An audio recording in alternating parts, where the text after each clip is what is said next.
Welcome, everyone. Thank you all for joining us at this inaugural faith discussion. I hope it is the first of many. It is a topic that I am fascinated with and have been for a few years. Our mission this evening is not to try to convert anyone one way or another. It is to demystify. So we have heard about Vodou and Santeria and Rasta and Shango and Obia and all of these things, and they are typically painted with a broad brush as dark magic and evil and what have you. And what I have learned over these years of pulling this museum together is that many of these really are just the African ways of celebrating divinity mixed with what we have come to learn on this side of the world. So that's what we're exploring this afternoon. Did I introduce myself? My name is Clyde Thompson. I'm the president of the board of Island Space and one of the co-founders of the museum. And we love that you are all here this evening. Thank you. Thank you, thank you, thank you. All right, so first of all, we have to say thanks to our funders for this event. The Florida Humanities is our grantor, as well as the Community Foundation of Broward. We are always grateful to them and always have to say thanks. We do want to invite everyone at the May 20th, next month, at the end of next month, we are doing another panel discussion on the concept of emancipation. Is this working? So we think of emancipation in a particular way in the Caribbean. African Americans think of it in a little bit different way because they had a different experience with slavery and so forth. And so that conversation is going to include a few people from the Caribbean, a few people from, a few African Americans just having a dialogue about what emancipation means and what that has meant to our kind of dynamic amongst each other. So we will invite all of you to come back on May 20th. If you haven't picked up one of the flyers that has the upcoming events, please do before you go. I also have to mention our Mother's Day show. So on Mother's Day, we're hosting a lady named Ingrid Griffith. She's a Guyanese woman, and she has crafted a one-woman play on the life and times of Shirley Chisholm. We are hosting that not here because we want to make sure that we can fit the 300 plus people who are going to storm the Bastille to come and watch. And so we're doing it. We've partnered with the Pompano Beach Cultural Center. And we hope to see all of you there. It's $25 a head. If you have a group, you can get it down to 20. But that information is on the cards that you pick up. Norman, I'm looking forward to seeing you there. I see you nodding. Okay, thank you. Definitely. All right. Who is that? I hope he does. I hope to see him there performing, absolutely. In a hula skirt, preferably.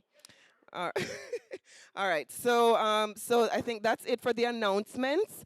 Well, you're going to introduce the feedback request. So what I would like to do is ask Stephen if he has the remote to just introduce our initial exploration into Caribbean faiths. It's a 7-minute video.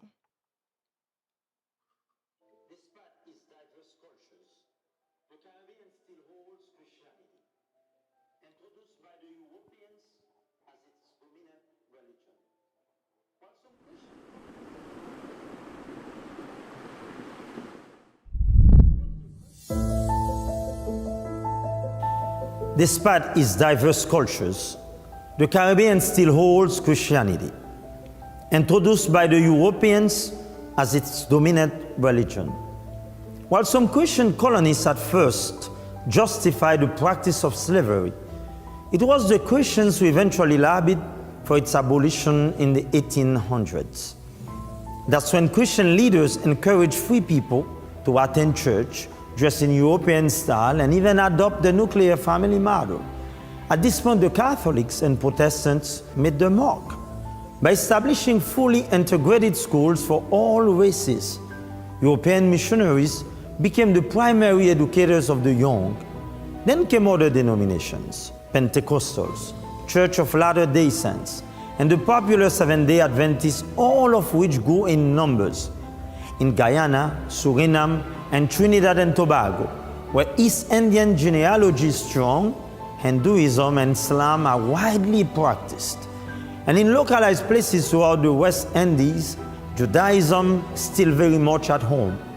Non-traditional Christian groups continue to maintain strong roots and are known for their signature rhythmic drumming, chanting, and rapturous dance. Afro-Atlantic faith like Haitian Vodou, Cuban Orisha, and Trinidadian Shango came about through a mixing of Western faith and Western African ancestral spirits. In fact, in many of these observances, the deities correspond with Catholic saints. And finally, we have Rastafarianism, first practiced in Jamaica. Today, it has spread worldwide, even becoming a cultural icon.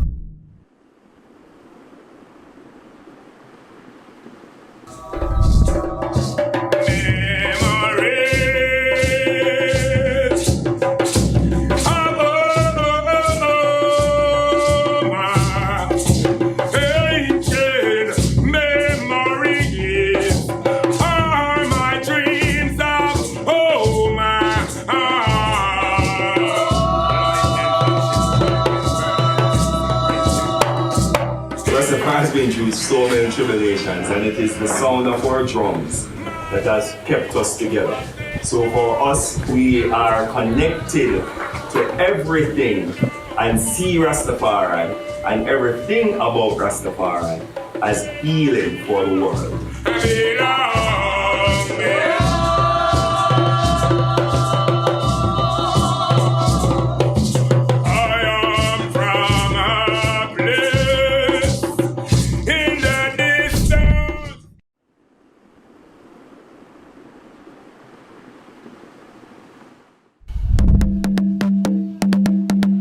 Vodou is spirit. Vodou is the way in which you see the world, the way in which you interact with the world.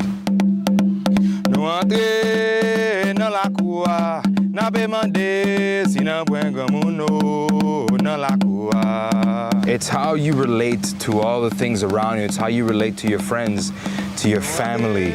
It's how you remember those that came before you. It's how you relate to your environment and the trees. There are rituals, there are practices, but it's a very deeply personal thing. Bonjour petit grand moi. Bonjour papa. Bonjour petit kaimato. It doesn't exclude others. To be Vodouisan doesn't mean you can't be Christian. To be Vodouisan doesn't mean you can't be Muslim. To be Vodouisan doesn't mean you can't be anything else, because the African cosmology says that we're all one, we're all the same.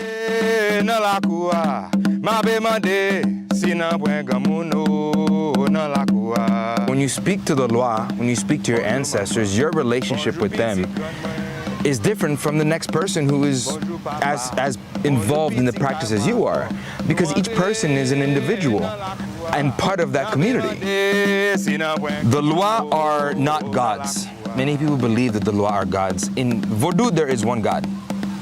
But the Loa are aspects of God, intercessors on our behalf.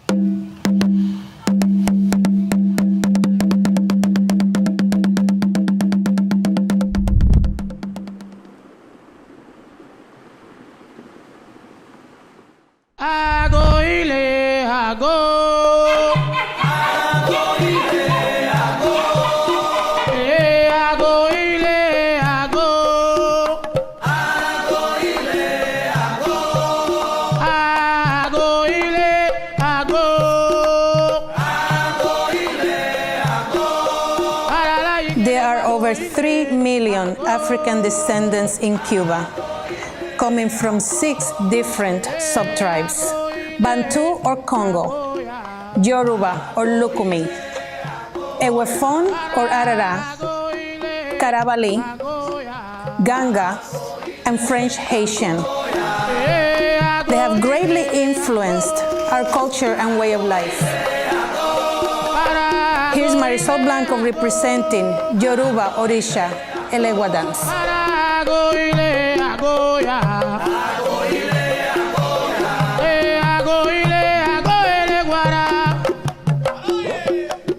We dance imitated the vibration of the drum. So when we dance, we transmit energy. When they play, they imitated the sound of the nature.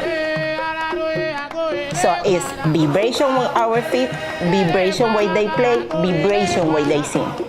All of them are energy. And it's about how we represent the energy of the nature. The water has a spirituality, the river has a spirituality, the tree has a spirituality, earth has a spirituality. We dance representing those spiritualities.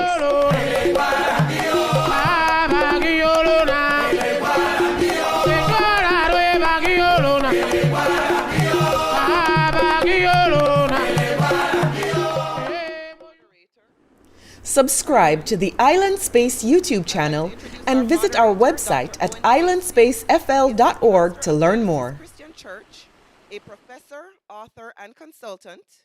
He received his doctorate from Fuller Theological Seminary in Pasadena, California, with a concentration in anthropology and intercultural communications.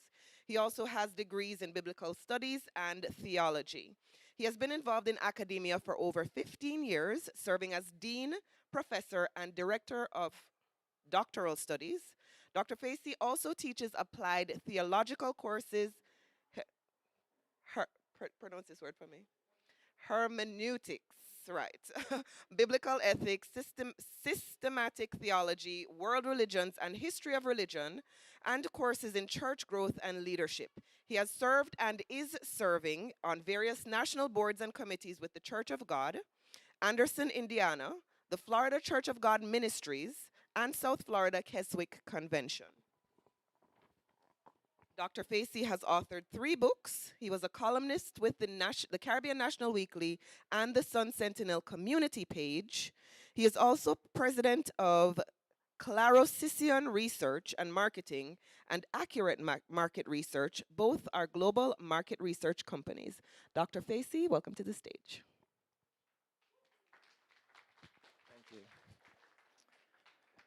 Well, thank you so much, Madam President, Khalib, and Vice President Camille.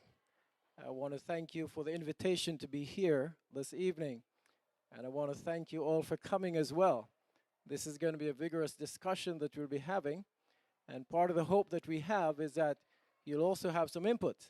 So you'll have some questions and maybe some comments as well. You know, don't be shy. It's a small group, so we don't have to be shy about it, okay? So that's kind of the discussions that we're going to be leading. But I want to just kind of point out just a couple of housekeeping things before we actually introduce the purpose of this evening a little bit more, and also the panelists themselves. Those of you who are watching online, and I'm hoping that we have a number of people who are doing that, and you who are sitting here, maybe one of the things that you can do is to maybe just connect, get your phone out and connect with your own social media groups, and maybe you can send out the link so that they can join, your friends can join, and maybe they might even get a chance to see you on camera as well. So that might be a good thing. But those of you who are here this evening, when you came in, you should have gotten a feedback form. If you didn't, you can just raise your hand and somebody will get one to you. And what we're gonna, there's some questions there that we want you to fill out. We wanna, wanna know how you know about us here. We wanna also know about your interest in some of the topics that you'd like to see covered here at the museum. This will help the administrators and leaders here to plan more enriching programs for you as well. And those of you who are online, you can go to islandspace.com .org. Islandspacefl.org. Let me get this right. Okay, islandspacefl.org/feedback, and you are going to be linked to a feedback page. There you need to just fill out the information there as well. Similar kind of thing that we're asking, and of course we'll receive that. Okay, we all got that? So I want you to make sure that you do that, and then towards the end, we're going to come back and talk about this again to make sure that you actually get it done. Okay? Is that all right? All right. So having said that, let me just share a little bit about why we're here. of course, this is the humanities panel discussion. And we want to talk about the stigma and cultural relevance of Afro-Atlantic faith, such as Vodou, Rastafarianism, and religions from the Yoruba tradition. Now, this discussion, of course, we won't be able to get into a whole lot of depth because these are very big religions themselves. And so you're going to be introduced to them, and we want to look at the issue of syncretism, how these traditions have influenced and tied into some of the mainstream religions that we have, such as Christianity, Islam, Hinduism, and so forth. So that's kind of the purpose that we have this evening set out. We're going to be defining the faith a little bit, and we're going to be looking at the issue of syncretism. Now, having said that, I want to introduce to you the panelists, and as I do that, I want you just to come and join me up here so I don't feel very lonely, okay? So the first one that I want to introduce to you is Otumba High Chief Nathaniel B. Styles Jr., otherwise called Chief Styles. He's a okay?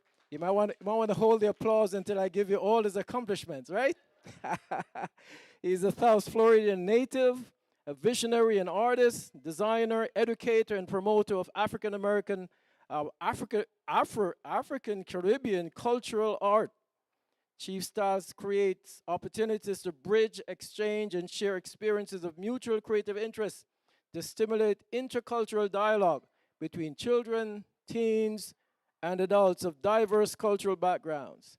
Chief Styles utilizes West African art and culture as foundational elements to synergize and connect multicultural communities in South Florida, the African diaspora, Brazil and Cuba, and West Africa, Ghana, Nigeria. Now, there are a lot of other things that we could say about Chief Styles, but just look at him. He's bearing the style. You see that, right? Amen. But you're going to hear a lot more from him later. Dr. Charlene Desir. There she is. All right. Now, as I looked at all her accomplishments, it would take me like about a day to read it all. So I did my best to summarize it, okay? So Dr. Desir is an accomplished educator holding advanced degrees from Nova Southeastern University, Harvard University, and Tufts University. She's an author, a researcher, and professor. Her many accomplishments include numerous publications of books, academic articles. She's a contributing writer in various publications and seminar presenter. Her many publications are too many to mention. And this is kind of where I just had to make an executive decision, okay? She's an expert in Pan-African religions such as Orisha, most commonly known as Vodou or Vodun. Welcome. So good to have you. And then, yes, now you can give her a good round of applause. And then we have Dr. Clyde Bailey. Yeah, come on now. Yeah, make it sound up. There you go. Dr. Bailey is a marriage and family therapist. He holds a PhD from Nova Southeastern University. He has served as a professor, pastor, and counselor. His professional expertise or experiences include doctoral enrollment counselor and program professor at Nova Southeastern University, adjunct professor, executive pastor, and director of counseling services at Cooper City Church of God, and currently the lead pastor at Faith Place Church in Cooper City. Welcome in Miramar. Okay. So from Cooper City to Miramar. Welcome, Dr. Bailey. So good to have you. All right, let's give a better round of applause now to our panelists, shall we? All right. Well, again, I want to thank you so much for joining us this evening for this discussion. You're all experts in your own areas, and we're going to get a chance to hear from you. The format this evening, we're going to be having some questions but you're also going to be given the liberty to speak specifically to your area of expertise. And I know I've spent some time introducing you, but what I want you to do at this point, and each of you can take turns doing that, I want you to share a little bit more about yourself in terms of your expertise in the field of religion and the cultures that you also represent with that. And then as you do that, and as you point out some of the religions that you interface with, maybe you can also spend some time defining them for the audience as well. So anybody can start. Or maybe I start with Chief Styles, since you were the first one here. Okay. Testing.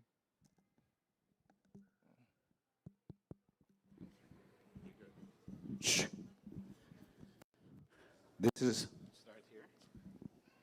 Testing. There's an old African adage that says, if we stand tall, we stand tall because we stand upon the shoulders of those who've gone before us.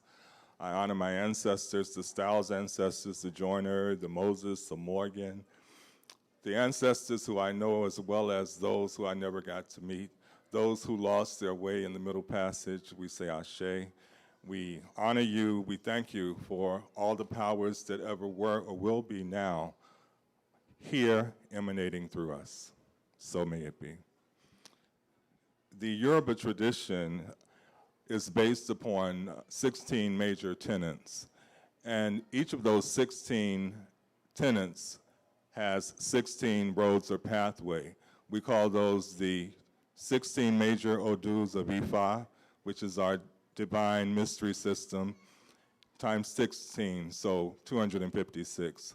There are relics that are used to cast what we call divination, and based upon how they fall, it gives you the story of what you are experiencing in life. Initially, when I was asked, I had, when Camille called me, a great deal of reservation, because normally I prefer not to be on panels when I feel that African spirituality in any way is being compared to Christianity. Because when we understand that Africa is the mother of civilization and all things evolve by and through us, we understand we are the owners of everything. So there's no comparison. You know, everything evolves from Africa. And with that being said, when we have that understanding, we realize that everything we do is a celebration of the African genius. So once we begin to identify and claim our space as African people, the creators, the great divine mothers, we will evolve into our rightful place. Thank you, sir. Dr. Desir. Hey, good evening, everyone. I am the granddaughter of Charlene Basile. I am the granddaughter of Chrysostome Basile. I am the granddaughter of Adilka Desir and all those before them that I did not know. I welcome my ancestors to be in dialogue with your ancestors this evening as we begin to understand the foundation from which we came, which is the motherland of Africa, Akabaloon.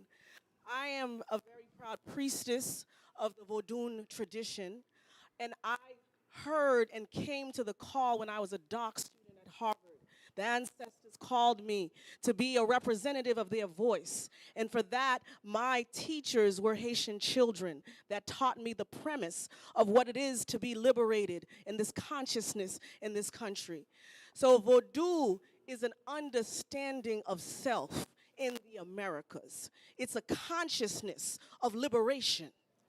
It's an understanding that all of us are connected as one. So I come as a representative of the Creator, my ancestors, and the energies that connect all that is the all. And I welcome myself in your presence, and I welcome you in my presence. Aibobo. Thank you, Dr. Desir. Dr. Bailey. Good evening, everyone. If I can be anecdotal, you will understand where I'm coming from. As a Jamaican, I have the distinct honor of being born in St. Thomas and grew up in Vere, Clarendon. For those of you who might not understand the dichotomy, St. Thomas is the seat of Obia. There is the expressed space of Obia. When I was about 6 years old, me and my parents, we lived in a tenement yard. And my mother had a prized rooster. The rooster went missing. And for several days, she looked around, asked around, and nobody would release her rooster. My dad came up with the brilliant suggestion. He said, stand in the yard and announce to people where you're from, and you will get your rooster. So my little mother, 5'5", stood up in the yard and she said, me want me rooster. If you no let go me rooster, me I got St. Thomas tomorrow morning. I don't know how long it took, but it seemed immediate. The rooster appeared. And that formed what I should say as a stepping stone to my curiosity between religion as we know it in Jamaica and the origins of it. So as we go along this evening, I will be speaking to that. Rather enlightening story. The rooster appeared. I want to go back to the question about the origin of religion as it relates to Yoruba and some of the religions that emanated from the Yoruba tradition. As we just discovered earlier, all of us here seem to have some West Indian background. One of the things that we do know is that the West Indies is a mixture, or maybe I should say a tapestry, of different cultural exchanges, products of slavery in many ways. And slaves brought traditions to the West Indies that found itself expressed in the different religious traditions that are there. So I want you to speak a little bit to how the Yoruba tradition influenced the development of some of the religions that we express in the Caribbean, like Rastafarianism, Vodou, as you just mentioned, Dr. Desir, maybe even Shango from Trinidad, Obia, as you spoke about, from Jamaica, and maybe even Seance to some degree, Santeria. I want you to speak to that. So I'm going to direct this question to you, Chief Styles. Can you speak to the origin of the Yoruba tradition's influence on religion in the Caribbean? Certainly. As the groups were divided into four, ironically, Cuba would be the section that I'm in. Cuba, to most people's surprise, played a major role in the liberation of the continent of Africa. Either the African military members were taken to Cuba or the Cuban military went to Africa to fight for liberation and independence. When I even think about Haiti and the incredible might of Haiti and the great defeats, we know that the victories transpired by forces beyond physical means. You know, when I think of Egypt and the pyramids, you know, that is an indication of African genius and what spirit can actually do when you align yourself with spirit. So we go to Cuba, which is about 85% African. The music, the food, the fashion, the spirituality is all rooted in Yoruba tradition. What I celebrate regarding the African genius is wherever we go, we found a way to exist. When I think about the Pentecostal holiness churches and the various spiritual expressions throughout the 6th region of Africa, or the diaspora, this is the channeling of spirit. But many of the languages were lost. Nonetheless, the power, the energy was never lost. So it was expressed in Cuba, veiled by Catholicism, known as Santeria Lecumi. In Brazil, it was Candomblé. Haiti, Vodou, Shango Baptist in Trinidad.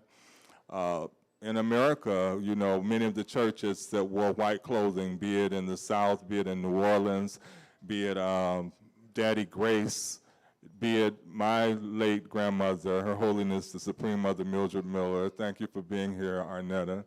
There were so many Africanisms that we retained that we were not aware of.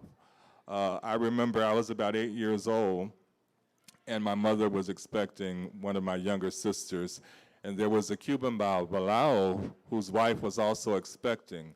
So my mother and his wife would both walk as a form of exercise.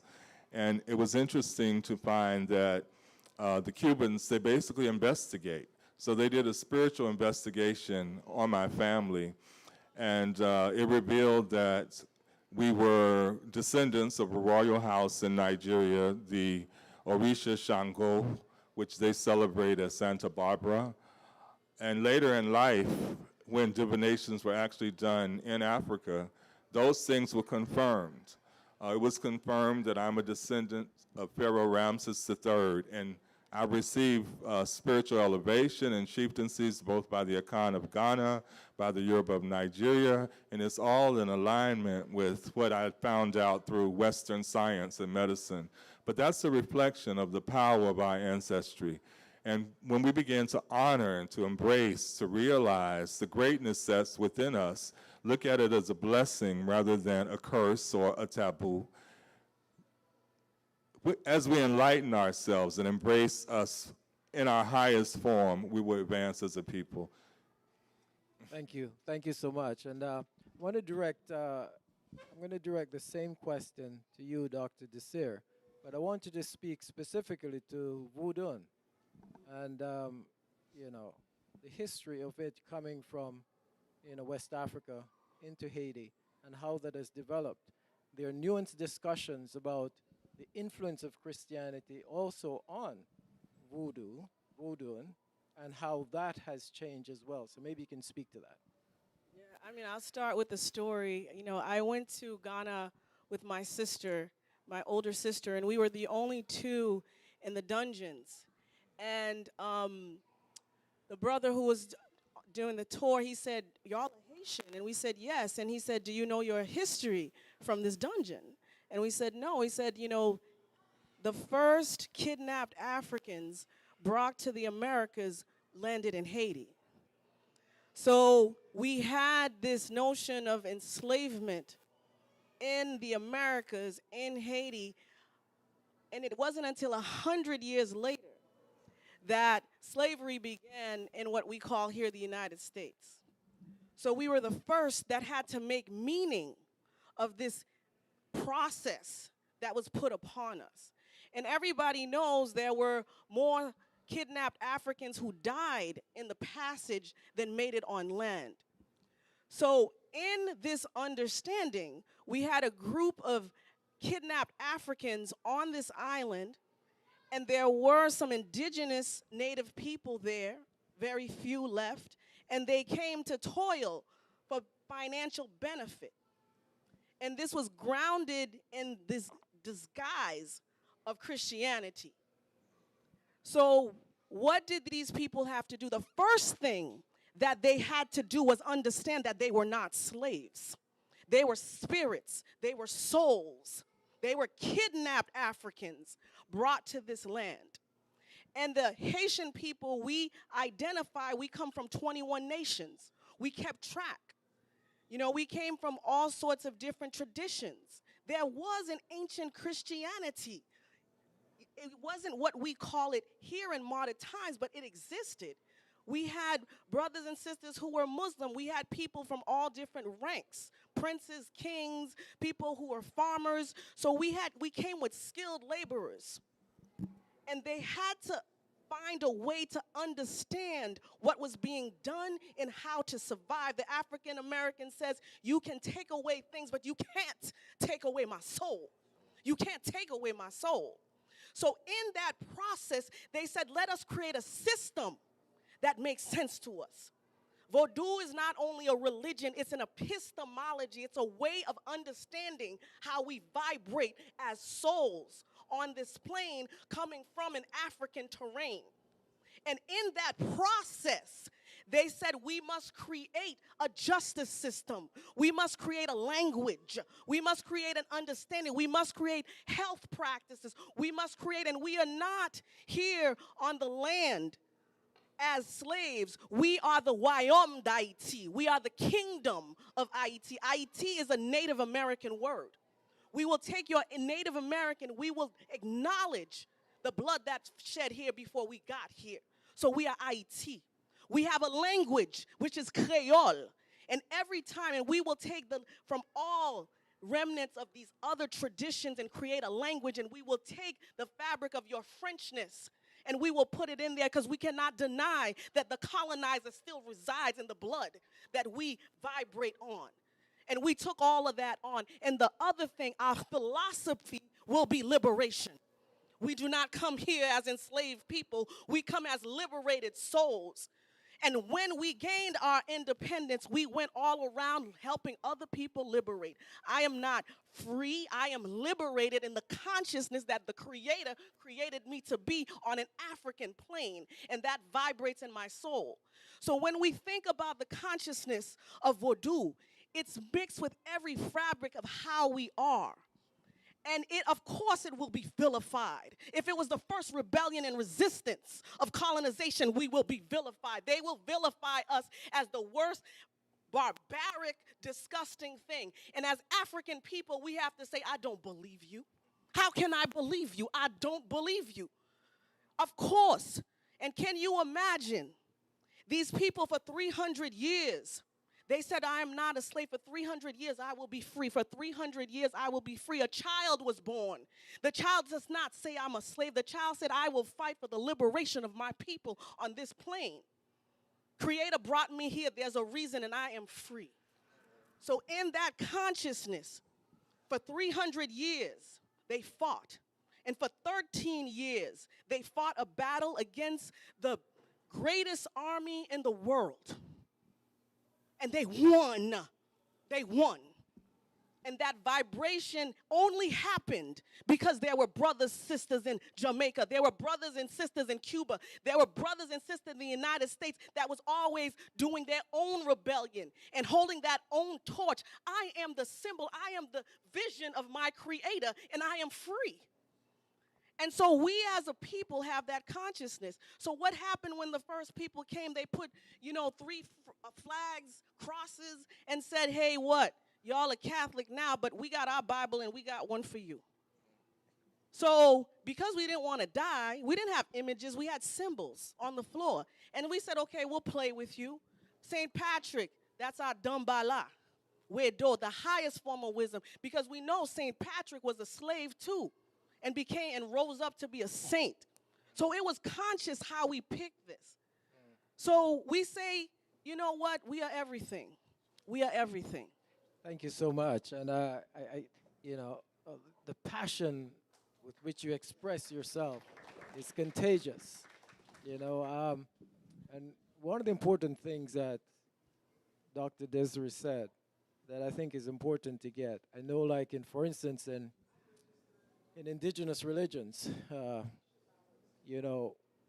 oftentimes religious scholars impose this understanding that there's an indigenous religion. And in indigenous cultures, so many, they don't have a category that is called religion. In fact, they say we are spiritual. So therefore, it is not a segmented entity where we have religion and there are other things. We are, and that's exactly what you express. The Yoruba tradition, it embodies the person. And so it is not a religion that is imposed. It is who you are. Thank you so much. Dr. Bailey, there are disagreements about Rastafarianism. There are some that believe that Rastafarianism is a socio-political movement. Though influenced by the Yoruba tradition, It is not so much a religion as much as it is a socio-political movement. And there are others who see it as a religion. Can you speak to that in the context of what we've been discussing, the influence of the Yoruba tradition on the development of religion in Jamaica, especially Rastafarianism?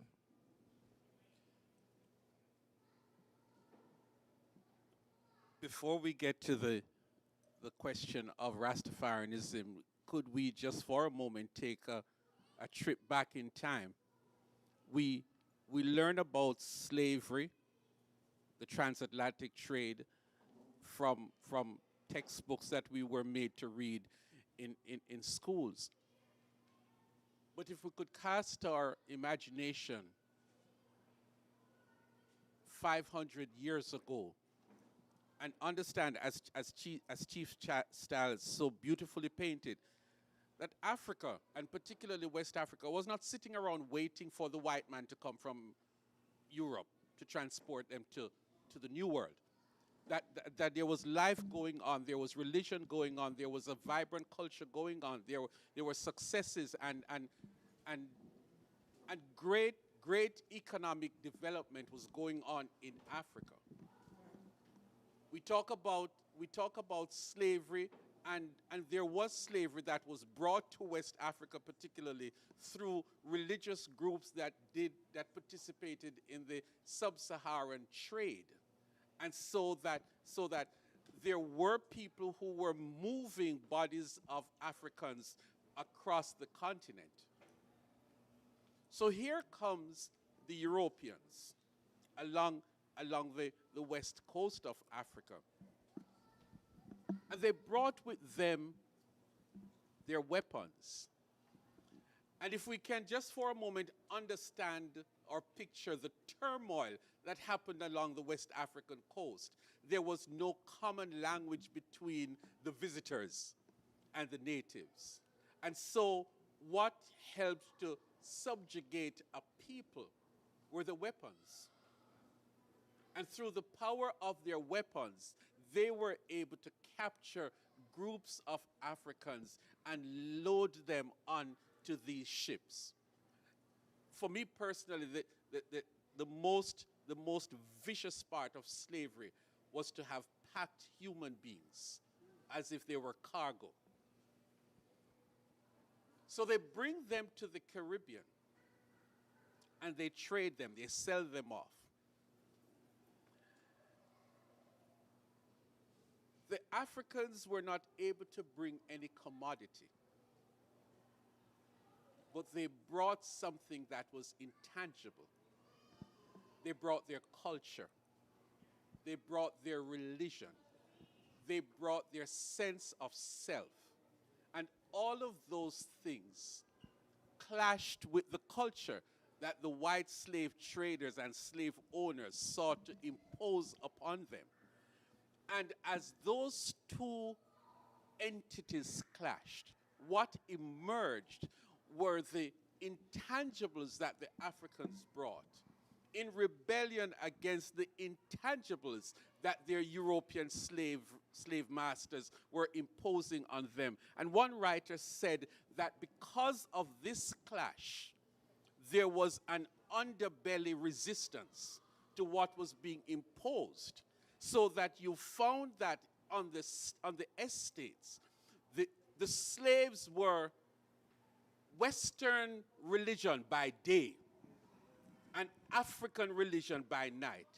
And the night events was what foisted their rebellion. Out of that we have the national hero or heroine, Nanny. And there were many nannies in the community, women and men who struggled and resisted what was being imposed on them. They were not able to escape the physical nature of slavery, but through their culture, and particularly through their religion and the night activities, that was how they were able to sustain their sanity and their sobriety. So for 200, 300 years, we found that there were different aspects of rebellion that rose up against. Some were successful, others were subjugated.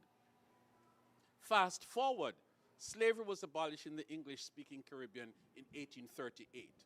And anyone who read Douglas Hall's book, he gave a beautiful description.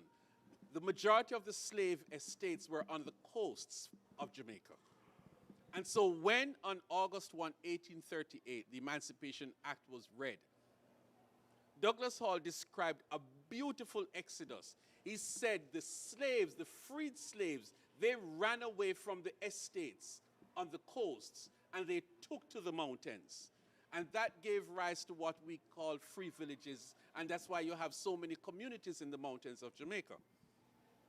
And you would have thought that these black people would give up the resistance. They're free. They have their space, they have their land, and they can now develop their own culture. But colonization was the ghost of slavery that prevailed in the community, prevailed in the country. And so by the time we come around to the 1900s and you have a genius like Marcus Garvey, who was now promoting his understanding of human rights, particularly as it relates to black people. And he had to take his gospel outside of the Caribbean. But it was not lost on Caribbean people that their brother was in the United States defending them. And so there was an underbelly of religion going on in Jamaica where there were people who were understanding that there's a Messiah to come. And at that time, you had this young man who was elevated to emperor in Ethiopia, who we know as Haile Selassie. And his name was one thing, but he took unto himself the title of Kings of Kings. And there was this group of Jamaicans who saw in that what they had been hearing prophesying all along. And so they took him on as the Messiah to which they were looking. And out of all of that fomented the birth of Rastafarianism. Rastafarianism is probably one of the most complex cultural experiences of the modern time. It is a religion, it is a socio-political movement, it is a culture, it is an understanding, it's an ideology, it's a body of philosophy, it's all of that. And so we have to show respect to that later set of our forefathers who had the vision, the wisdom to come up with a modern form of resistance to colonialism, so that when we speak in derogatory terms against Rastafarianism, we are being disrespectful of the efforts of our own forefathers who sought to elevate a race of people within a space. And to their credit, Rastafarianism is now worldwide. It's now worldwide, and it is beginning 50, 70 years later to gain the respect that it should have gained back in the 1930s and 40s. I could go on about this, but let me take a break from there. Thank you so much, Dr. Bailey. Now, time is moving, obviously. We haven't touched the syncretism part as yet. I want to touch it briefly. Now, you know, there's a bias in the study of religion to religions that are considered world religion, and I put that in quotes, because we often tend to think that they're these 5 big world religions, and they're world religions just by virtue of their popularity, the amount of people that they've influenced geographically, and so forth. You know, Christianity, Islam, Buddhism, Judaism, and Hinduism often speak of those as world religions, and then would often speak of religions like Rastafarianism, Vodou, and so forth as non-traditionals. Now, there's an intersection that happens with these religions, and so we refer to that as syncretism. Now, there are some people who see that as a threat, because there are some religions that are considered as exclusive and some are considered as inclusive. Exclusive meaning that they think they have the corner in truth. And there are some that believe that we have a portion of truth and we pull all the truth in together to become the whole. I want you to speak to the issue of syncretism as you see the religions coming from the Yoruba tradition integrating with some of these mainstream religions. And how is it impacting us as a people? How is it impacting even our culture? And we can't even move it to the United States here, because we're in the United States. And these traditions are not just simply present in the Caribbean, they're present here as well. And so, I know that's a big question I ask you. I'm going to go to Dr. Desir, and I want you to speak to that. You know, I think the idea of syncretism, I mean, you know, I'm a professor, research professor, and religion changes and it morphs within the culture that it exists. You know, I think, you know, when I look at, you know, the black church, the black Christian church in the United States, I see Africa. You know, I see them synchronizing Jesus in a way that makes sense to them in their cultural consciousness of how he is a liberator. So, you know, when we talk about the synchronism, we have to be very clear. Are we mixing or are we adapting to what makes sense to the reality in which we're existing? You know, I mean, and the beginning within the Vodou, they had no choice. You were killed if you were trying to practice and, you know, your home religion and that sort of thing. So because we have all of these manifestations, right? We believe in one creator. And so it was a symbol. It was a symbol on the floor that became the portal, that became the altar, that became the church, because we didn't have one. And then it was like, what are y'all doing there? So then there are some that decided, well, okay, so you're doing this Catholic thing. Remember, they had their Bible, and they gave us some hocus-pocus Bible that they called a Bible. And this is what you're supposed to do. People think that people weren't literate. We have Boukman from Jamaica that was there. He was Muslim. And they called him Boukman because of that. You know, so, you know, and even within Vodou, there are some traditions within Vodou, because Vodou is like saying Christianity. There's all different ways to worship. There are some that don't mess with the Catholic symbols at all. There are some that only integrate Native American symbols and understandings. So I think, and there's a whole controversy around, you know, why do we have these white saint images? And for me, I think it's an act of resistance. And so there was no, in order for them to understand, they had to compromise and integrate. Something that was not, we didn't have grace. They didn't do that for us. And then they're giving us this Catholicism, this Jesus that says you ought to be beat and raped and treated like a savage. So synchronism is a tool. It was a tool of resistance to be centered. I may not be in African space, and I can't deny that I have this Eurocentric understanding over 300 years. So I am going to have my own agency, and I'm going to use your syncretism as a tool to remember my African consciousness is just opposed to your brutality and your colonization. Wow, thank you so much. So, you know, one of the important things that, yeah, I think she deserves a hug, right? Okay. You know, one of the important things that you've said is that we cannot divorce religion from culture. Religion evolves within culture, and that gives it different looks in different places, isn't it?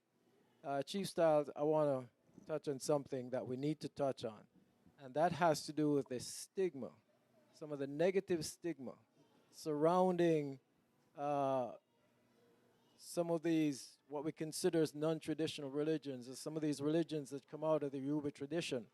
I know Dr. Bailey kind of hinted at that in his discussion as well, but I want you to speak about some of those stigmas and how we might be able to overcome them. In 2014, I was featured in a PBS collaborative documentary with the BBC called Sacred Journeys, and it really demonstrated how the tradition has survived enslavement and is very much alive today, how it traveled from Nigeria to Trinidad to Cuba to Brazil. So look for Sacred Journeys on YouTube. And the other documentary, I was production manager, it's called Bigger Than Africa. And it opens with the kingdoms of Yoruba land, visiting various kings in their palaces. And then you go throughout the diaspora and you see the manifestation, the preservation of the culture and heritage as it exists today. What we have to realize is what was considered to be a tool or a taboo for the enslaved has now become a status symbol. We suffered tremendous tragedies in honor of our ancestors to preserve this tradition, and you find that now you pay thousands of dollars to be initiated into these sacred cults that for the longest people were whispering and saying. You know, we look at Miami being the economic center of the Southeast US, and all of the leaders are very much a part of this tradition. And this is my blessing, to be attuned to the source and people, to those who know, and the door's open. So this is the type of enlightenment we have to develop as a people, to understand that these were tools of resistance. As Dr. Desir said,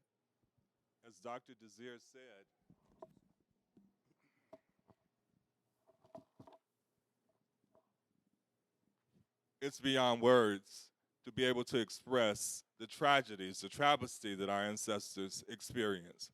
So these are our tools of victory, our tools for economic empowerment, our tools for psychological development. So once again, as we embrace these and we see the light that's continued to shine, these same traditions now, you find them in China, you find them in Japan, that which considered to be taboo. So those are seeds for you all to plant and to do a little research yourself. All right, thank you. Now, I think of necessity, we have to go to the audience, right? This is rich, isn't it? Right? Incredible stuff. I think you made some good choices in bringing these August talents right here. Camille? All right, that's good, that's good. All right, so I know you have some questions, and I know you have some thoughts as well. I want to remind you again to fill out the feedback form that you got. And those of you who have been watching online, you go to islandspacefl.org/feedback, and you're going to be directed to that feedback form. Fill that out and make sure that we get it as well. So we want to hear from you now. What questions you might have, and maybe you can direct it to a panelist in particular if you so choose. Okay, this hand I saw first.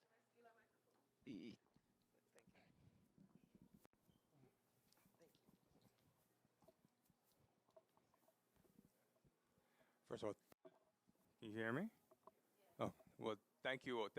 I'm glad to be here to listen to great input that you're able to offer us. So I'm sure we're all learning a lot. But I had a question about the syncretism that. Can you stand? Yes, I had a question about the syncretism that you're speaking to. Would you say that the syncretism that's been happening is it lends itself to dilution of a lot of these Yoruba traditions, a lot of these traditions that emanate from Africa? Do you think it lends itself to more dilution of those? And at the divergence of that, does it create a more path to these 5 greater religions rather than building on the original traditions? So I see if you can speak on that, please. In the case of Cuba specifically, what you tend to find is the African tradition is still observed, celebrated as it was 400 plus years ago. That's the beauty of being on an island and having to hide something. You know, it's sacred. And with that, once again, we'll bring priests, priestesses from Nigeria to Cuba, and they're like, wow, you know, this is the way that our grandparents did things. And so you find globally, as things change, as we modernize, tradition changes. You know, so tradition isn't something that's stagnant. You know, there's a root, and you evolve through that root, or the root develops branches. And so Candomblé, Lekomi is a branch, Shango Baptist is a branch, and it's not looked down upon as if though it's less than. It's actually a reflection of the root. Thank you so much, Chief Styles. There was another question on this side.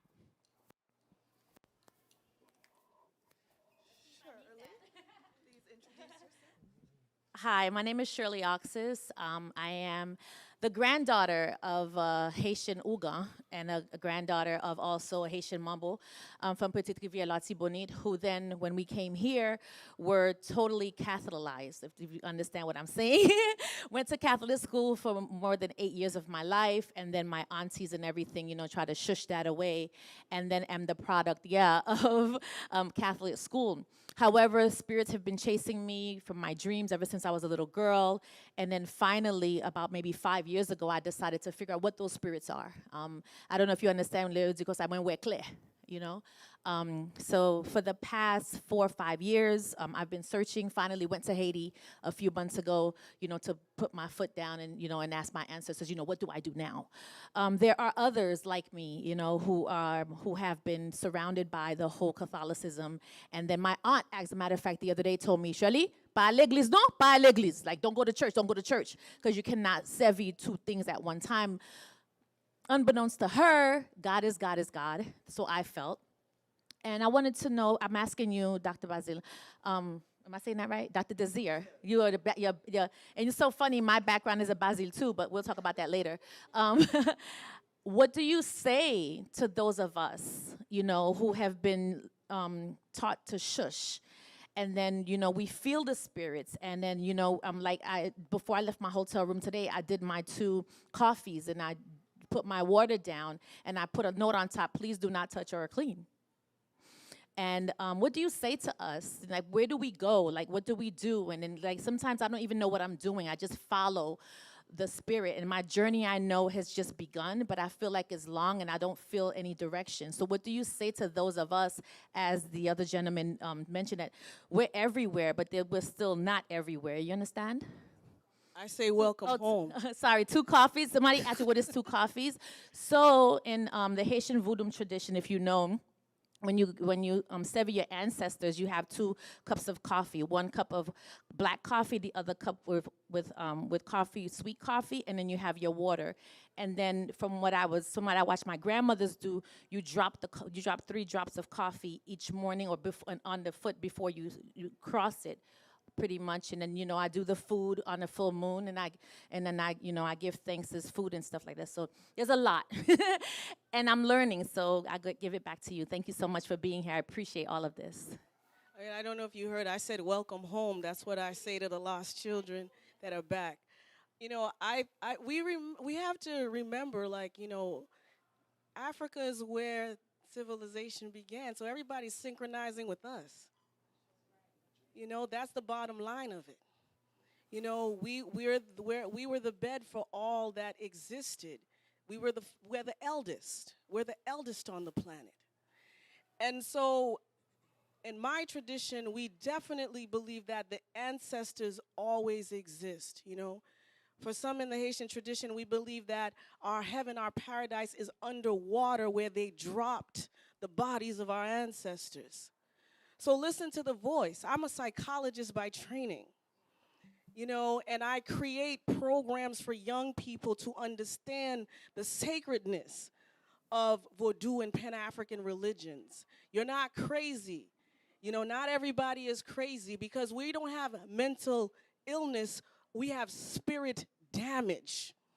As Wade Nobles, one of my elders and my teachers, talk about it. So listen to the voice, because you know what's right, what's not right. You will feel it in your soul. You know, I feel like right now, living in the US, living in Florida proper, there's an attack on the black soul again. We consciously always have to be in the mode of resistance, with the understanding that we're free, we're liberated, we're connected to one God. And our ancestors are always present. That's a libation. You know, it's a consciousness. Psychologically, we have to remember that we are not slaves. Every day they try to tell us, we take this, you don't get your paycheck, you get that. We're gonna ban books now. So, so for us to continue this resistance, it doesn't have to be called Vodou. It could be called Black Pentecostal resistance, because I will shout, I will scream, the Spirit is within me. We call it by different names. Continue to pour your coffee, my sister. And if you want to know more, I am the co-vice president of COSAMBA. It's the academic study of Haitian Vodou and Pan-African religions. We have a dresser. There's a whole bunch of groups that are happening. Right now, my last initiation, it was mostly African Americans that were coming back to Haiti to be initiated to the root. We are forgetting who we are. And your ancestors came to pick you up. Keep dropping the coffee, keep making it every day. Ayi bobo. All right, thank you. I see a hand right there. Oh, that's Father. Father Ward. Go first? All right. All right. So, yeah. So I had, thank you also very much. I had one question. So, Dr. Desir, I was glad that you said originating in Africa as opposed to originating out of the Yoruba in Nigeria, right? Because Oduduwa would have come to Nigeria sometime around 1250 BC, and he said he came from what is present-day Mecca, that we know as Mecca today. But we know that these pharaohs would have been there who were black, right, according to Dr. Sheikh Antijiob, and who looked like me, from at least 3150 BC. And then we know the timeline from Adam going to Noah, that from as Christians, we believe, right, would have gone back at least to 4000 BC or 3950 BC. But that's beginning in Africa as well. So when we say that syncretism, as the host had asked about these religions, it would seem that Christianity, in terms of as an African religion, would have been the eldest of these religions. Could each of the panelists try to help me to understand that concept?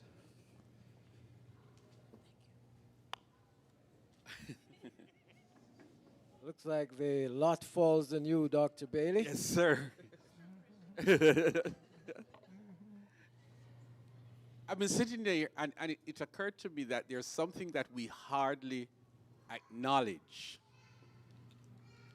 You bring a bunch of Africans to the New World, and you have a smaller bunch, but powerful because of their weapons, who have enslaved them.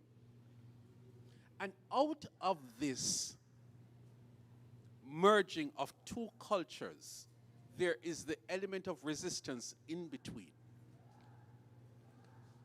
We fail to acknowledge the genius, the intellect of the slaves in being able to survive and being able to retain, my brother, their African cultural features. Imagine that you are really being subjugated, forced to exist on these estates, and out of that rose up all these features that they brought with them from Africa that the enslaved process could not destroy. So I had the privilege, I came the closest. My colleagues refer to their ancestors. I came the closest to my maternal grandmother. And she's been dead for almost 25 years. And the more I think about her is the more I have to honor her. My little wiry grandmother, she was an icon in her community.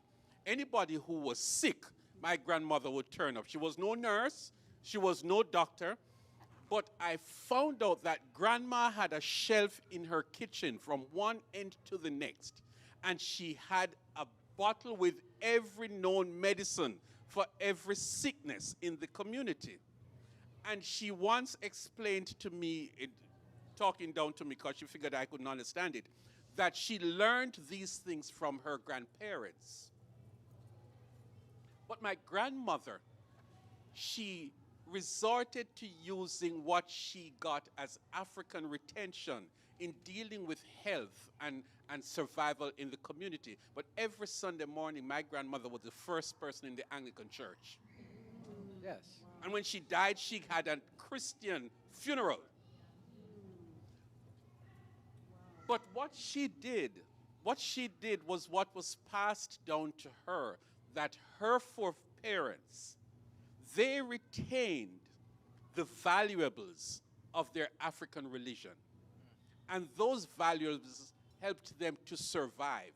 And they passed it down from one generation to the next. However, my wife is sitting around here. She's my sounding board. And this morning we were having a discussion in preparation for this. And there is a sadness about us. And if I can just speak to what I'm connected with Christianity. The Christian community in the Caribbean, particularly, continues to search for its identity outside of itself. And so, in the former days,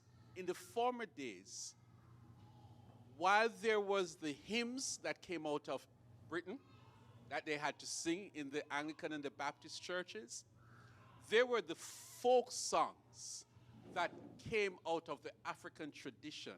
But those were not treated with respect.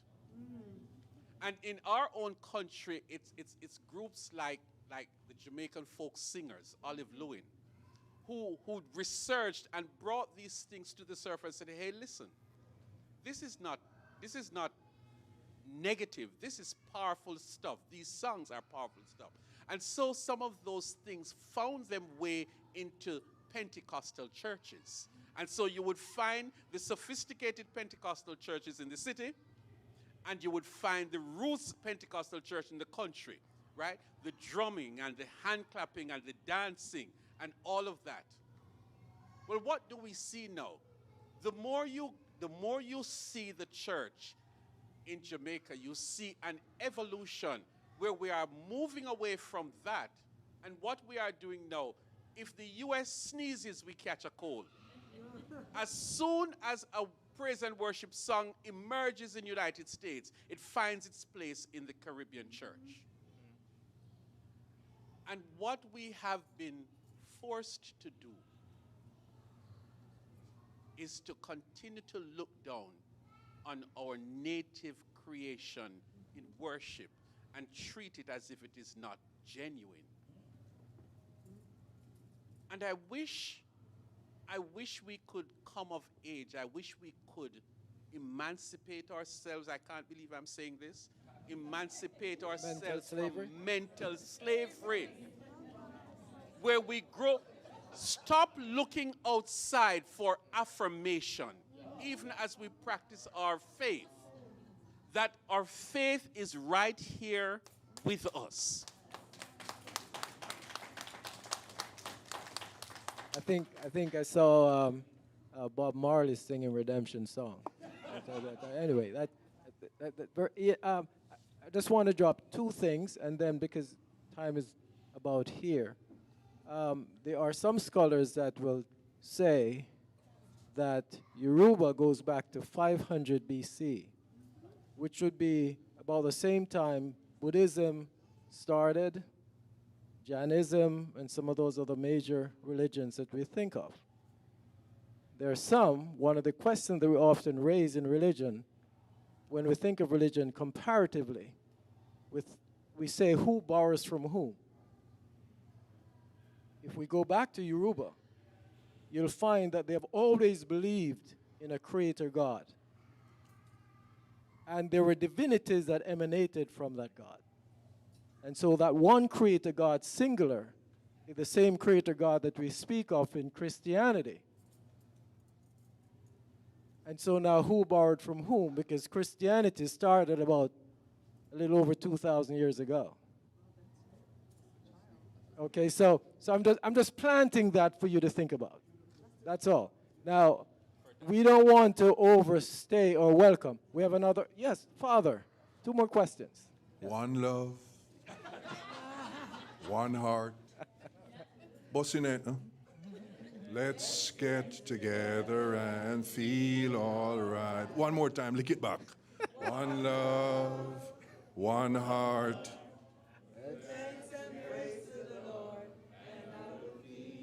I'm gonna sing sweet, but I'm gonna sing like I'm hungry. What? The tree on the bus up my head. We're no good. We're no good. Nice. Nice. Nice. Dr. Desir, you said it for me, and I thank you. When you used the word liberation, set us free, and in which I went back to the story of Moses and connected the fact that the story of Moses is a syncretistic one. Now, the Christians in the room and the scholars like Dr. Bailey may disagree with me. But Dr. Bailey, we can go back to Dr. John Bright and his seminal work on the history of the Hebrew people. And so that liberation, the liberation of Moses, speaks proudly, speaks loudly, and speaks, as you said, and I thank you very much, what is our identity today, be it here in South Florida? Now, I know I'm on camera, and I'd like to say what I'd like to say, but I'm not going to say the bondage, the enslavement coming out of the proposals, the laws, and the vision of that little piece of land up atop of Florida, our state capital, and what that means for, and I thank you, and thank you all three. Now, what's my question?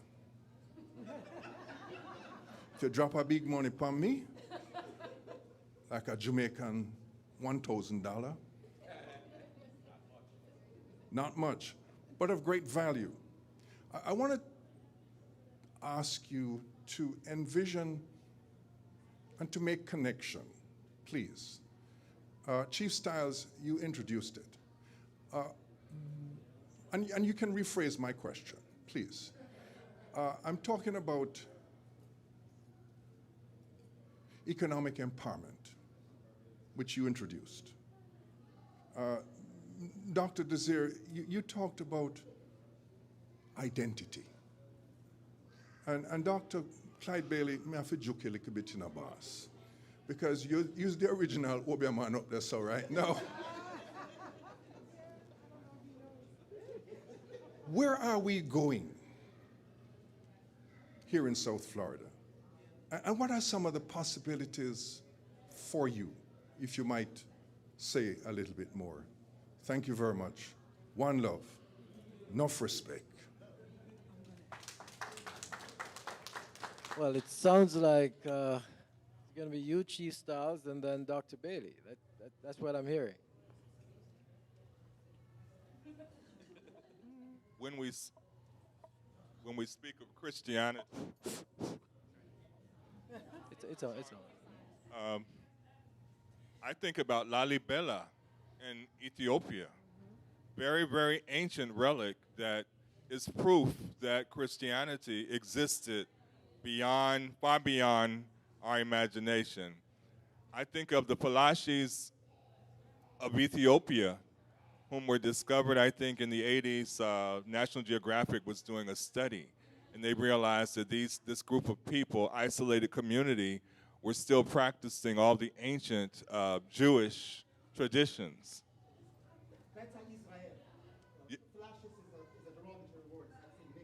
Bet Israel? Okay.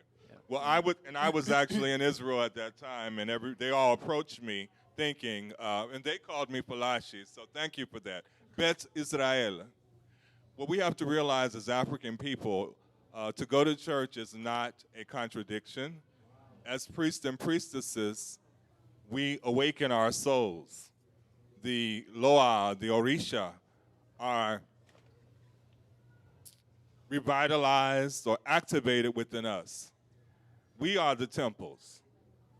And we carry that ashe, we carry that ancestral energy wherever we go, be it a mosque, be it a temple, be it a church. We are the embodiments of spirit. just want to say one thing about identity, since that question was asked to me. The museum here, you know, this museum is here to celebrate the diversity of Black Caribbean, you know, and intersections in between. This conversation today is the first time I'm having a cultural conversation about our identity. And where we meet is that we're Africans. So if we can agree, because they did a nasty thing, division was the first tool to control our spirit, was division. And today, no more. We come together and we know that we are Africans with multiple branches. We are one tree, potomita, with many different leaves, but we are still one tree. Thank you so much. And I did not mean to overlook the question that was directed to you. It's my senior moment, you know? Dr. Bailey. I don't know if there's anything else that can be said about identity that hasn't been said, but if I could just add that we need to continue conversations like these beyond the walls of this museum, because what we see, as I intimated about our Caribbean churches, there's nowhere in the Bible where God instructs us, commands us, tells us that we should become an American church. The tenets of Christianity is not Americanism. And so when we seek to twist ourselves like pretzels to become what we are not, to become what the Bible does not tell us to be, we're doing such an injustice to God. We're doing such an injustice to the Bible. And so it speaks to our identity. If we can understand who God is, understand his word, the Bible, and then be able to live that out wherever we are in our local communities and not become anything less than who you are. Because God calls us. Chief Style uses the biblical language, priests. And the priest is not the guy down there. The Jewish religion shows us how revered the priest was.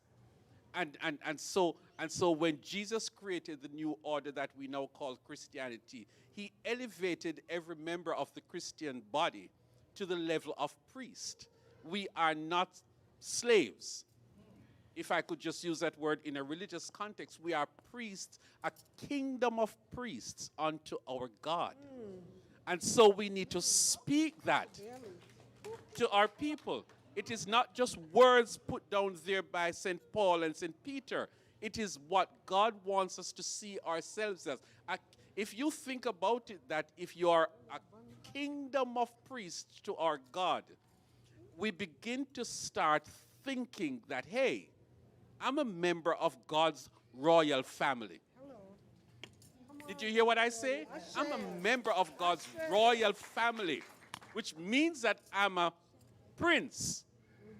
My wife is a princess. And as such, it speaks to the identity that we ought to embrace. Well, Dr. Bailey, you took us to church, and now all hands are going up. And so I'm going to be in trouble with my host. We have more questions. Okay, we can take one more? Can we do a duo? Because it's my husband and I. We're attached to the hips. But we host Tours to Africa. And I just want to say, as a firstborn American of Jamaican, a Rastafarian parent, my father, and a Christian mother, no one could have told me that I was not African in my mindset, because the Rastafarian culture that I grew up in, I mean, to think that Haile Selassie is God and that you're so connected, had no clue until 2017. I went to Ouida, I went to Benin, I went to Dahomey, and they set me right. And I had to face my own discriminations, and I came into myself. Now, I'm a mental health professional like our good sister here. So as an MSW, I am going to say that the coming to myself, the depression that I walked into in that self-discovery One, in accepting that I was living a lie for a very long time, and two, in confronting my family with this new identity, this new awakening. I used to hide my shrines, because I'm a devotee of Ifa, Alafia to the Baba, and I said, oh, I gotta hide everything. I can't let anybody see. I was terrified. Until one day I said, you know what, to heck with it. I'm putting my ancestor altar out here. I'm putting my ancestors. My mother came to my house and she said, lad, oh, so much dead people there over there, so now they're corner there. And I was like, oh, my belly bottom just turned. And I'm like, Dad, they're not dead. I dream about them. I see them. They talk to me. They tell me what to do. They've been sending me to Africa. They told me to start this tour. They told me, like, y'all don't hear them too?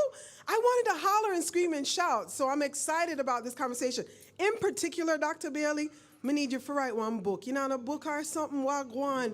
Let's talk, like 3 books, because I've been wanting to say to my mother and my maternal lineage, who's like, everybody has to stay away from Kisha Shawobia woman, right? All the herbs and the leaf of life and these wonderful herbs that give me all this wisdom. They're dangerous. Where do we learn this? But I would love for, you know, the Bible didn't tell us to be American. All of these sound bites, I hope you all have been, can someone like give us a little transcript of these sound bites? The Bible didn't tell us to be American, you know, that I am a child of God and that I am one of his priestesses, right? And so I wanted to hear from you, Baba, because I was thankful, and I know my husband wants to speak. I'm gonna have you can go ahead and share. Thank you, though. Thank you so much. I want to thank the panel. I'll give it up for her for real. I want to thank the panel for giving such good information, first of all, very good information. And I just wanted to share as well as to some of the things that you guys were speaking of and some of the things that was commented by some of the people in the audience, right?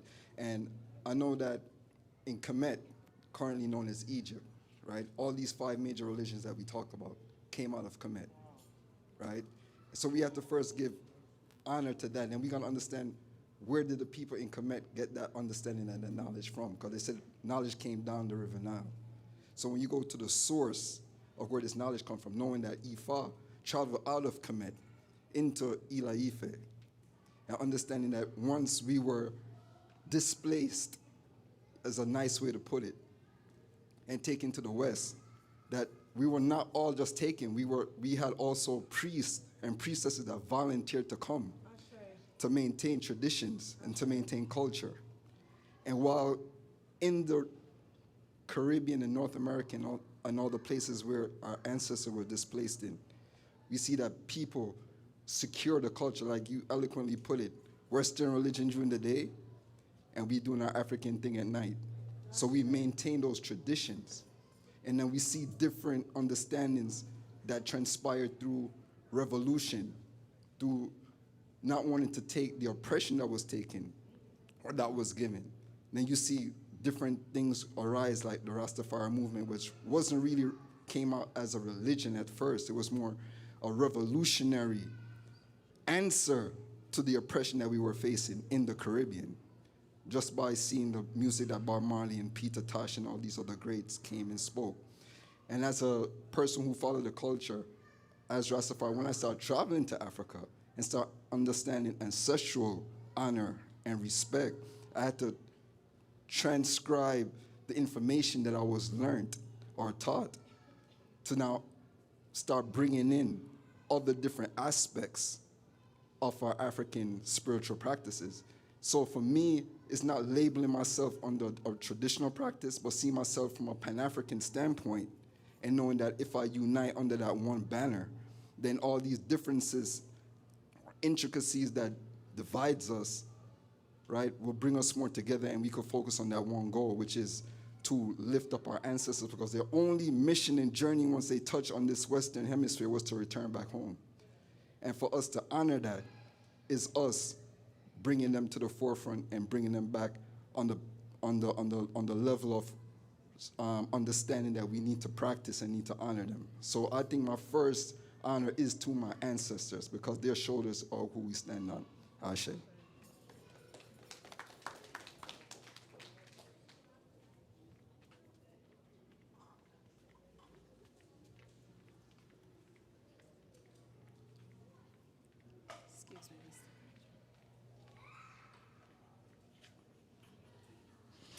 Oh my goodness, what a robust discussion.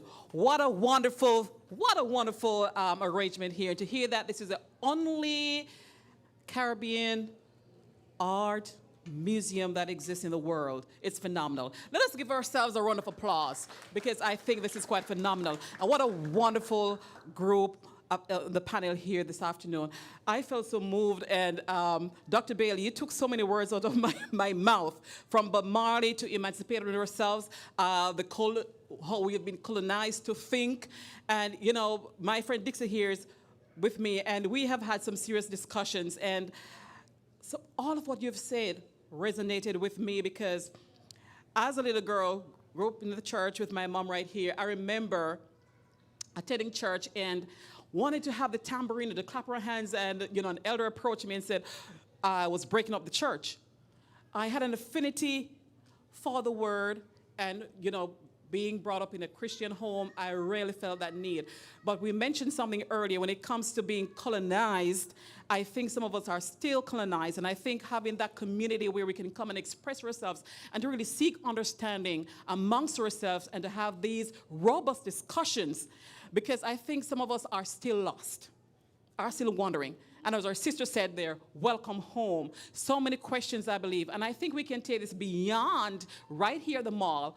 I see a podcast. I've been thinking about something. Okay, let us talk about it.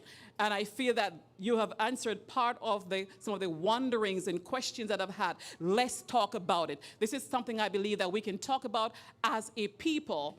And it goes right back to a group that I'm thinking about, a royal priesthood, because it goes back, I believe, to the word of God, which says we are a royal family, whether or not we're from Africa, Cuba, wherever we're from, the Americas, the Europeans, it doesn't matter where we're from. I still believe that we are one people, and I get it when they talk about being Americanized. And I think the bottom line is to find that one-on-one relationship, the relationship as we talk about Christianity. What do you believe? What do you believe your ancestors did, and so forth? Where are you coming from? To have that one thing that you believe in. And for me, it's my faith and connection with God. And yes, my foreparents, they played a fundamental role, but also to have that, your own understanding. So you're not thinking, okay, am I still free? Or am I still bonded by some of the things that we have learned in our childhood? And as we come into a wider space, what are they saying to us? And I'm a mother of 3 children. 2 are black boys who are here, and they have faced some things that are troubling to me as a mother.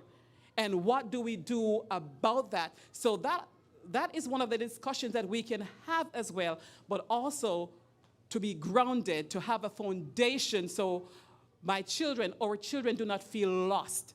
Because I think many of them, would you agree with me that many of our children are still lost? Like some of us are still lost, and we need to have that strong foundation. And I believe we are building a bond here that can help us as a people not to separate ourselves, but to bond, to grow a community that we can learn from, support each other, and to extend beyond ourselves so that our children and our children's children will have something great to stand on. So thank you so much for this wonderful opportunity. I see us beyond the walls of Broward Mall. Thank you. Thank you so much. And I just want to say thank you to Dr. Desir and Chief Styles and Dr. Bailey for this wonderful conversation we've been having here this evening. We still have one more? Yes. You know, I'm trying hard not to overstay my welcome. I understand. Okay. But remember the African concept of time. All right. Get it. So, and I want to say, this is like being served an appetizer. There has to be, I mean, I don't feel it right for us to walk out of here without knowing what's next. In terms of conversation, in terms of education, I would like to say, so I have a dear friend I've known for since college, and he's an Akan priest. And for many years, he lives in Washington, and for many years we would talk to each other on the phone. I was up in North Florida, and I being Christian, he being Akan, and I'd say, You don't have nothing better than me. What, I say, tell me. I say, you broke, you're single, blah, blah, blah. I'm broke, I'm single. What is the difference between, I said, what are the ancestors doing for you? I said, no more than Jesus is doing for me, come on. And my point was that I didn't understand what he was making much of his walk.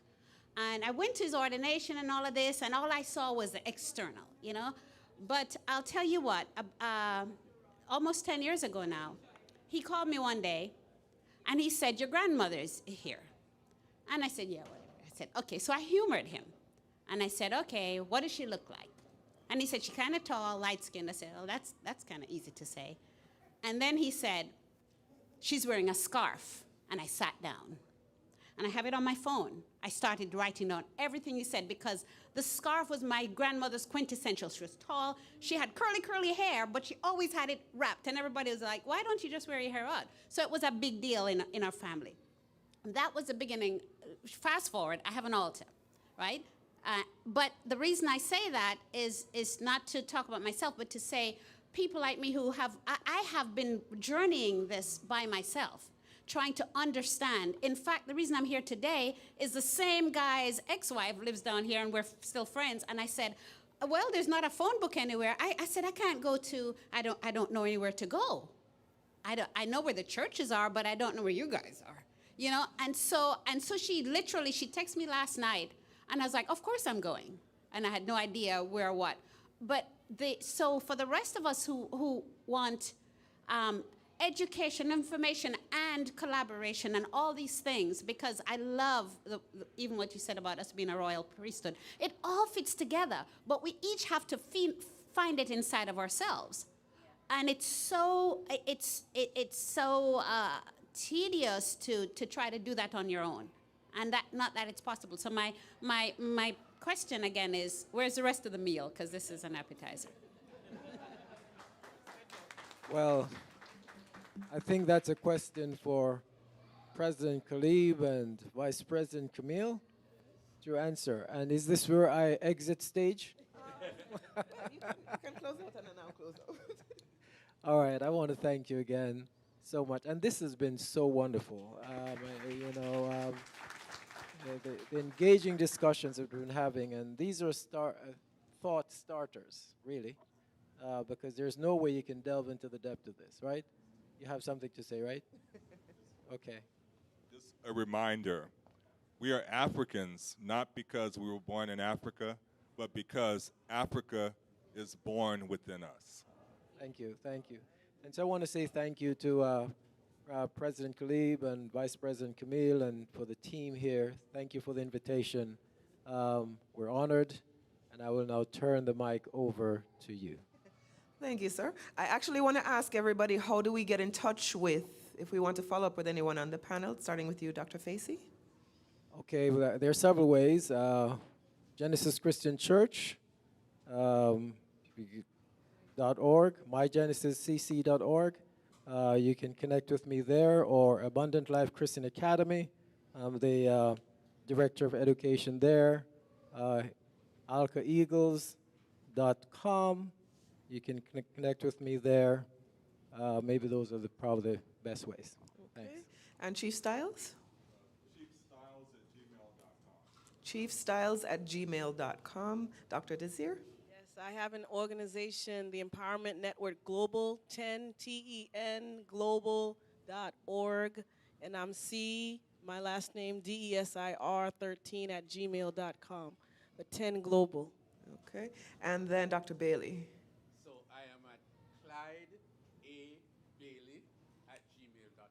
ClydeABailey@gmail.com. We want to make sure that the people watching online right now or afterwards can get in touch with everyone. Please give all of our panelists and our moderator a huge round of applause. My eternal thanks to you on behalf of the Board of Directors of Island Space and everyone here.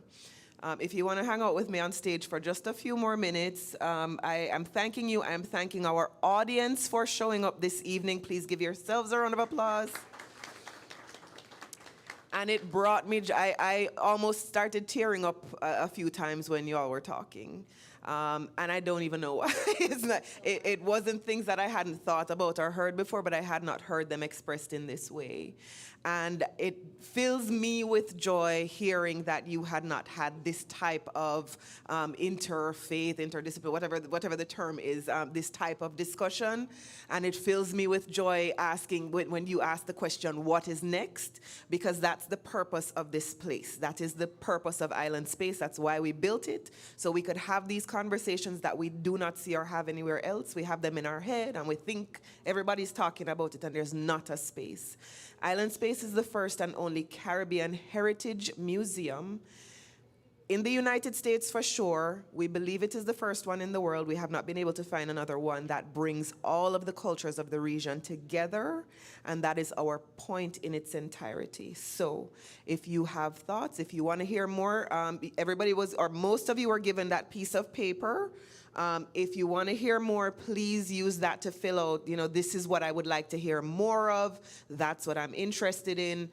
If you want to put on some programming here with us, in partnership with us, please get in touch with me, with Stephen, with Stephanie, with Camille. Our team is here, and we are here to bring the community together.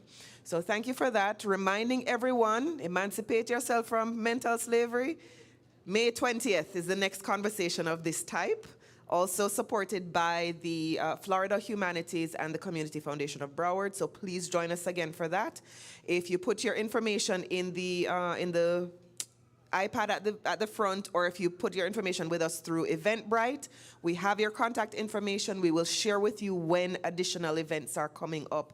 Please join us. There are more like this. There are more like the Shirley Chisholm activity that is happening on the 14th of May, which is Mother's Day. So please do join us for that. Where are you going, Dr. Bailey? Okay, you have a wedding. Okay, all right, we forgive you. See you next time. But we know everybody wants to talk to the panelists at the end, so please don't run off. Just you have a few minutes to talk to people in the audience. And we have something to give you. I guess we'll mail it to you. All of the panelists, we're a little under-prepared today, but everyone gets a lovely Island Space t-shirt in your size. So thank you for that, and we'll have a little small honorarium for you as well before you go this evening. Thanks again to everyone, and as I shared, we are the first and only. We are a nonprofit organization. We are a private nonprofit, which means our funds are always very limited. So it is a practice that we do every time. We do it proudly because it takes a lot to keep this place going. We are going to pass a bucket like you do at church. And we're going to ask whatever you can donate. If you can't donate anything, we won't hold it against you. Keep coming back, keep bringing people with you. Give us a review. There's some QR codes at the front. Give us a review on Google. That's helpful as well. But we always need the dollars as well. So Camila is over here with one bucket. Stephen is over here with another. This is our fabulous executive director. If you have any questions, you can ask Stephen as well. Camila is one of our great volunteers. Please drop a little bit or a lot, preferably a lot, in the bucket. My name is Caleb Thompson. I'm thankful to you, thankful to you, thankful to you, thankful to you. Take care. So everybody online, thank you for joining us.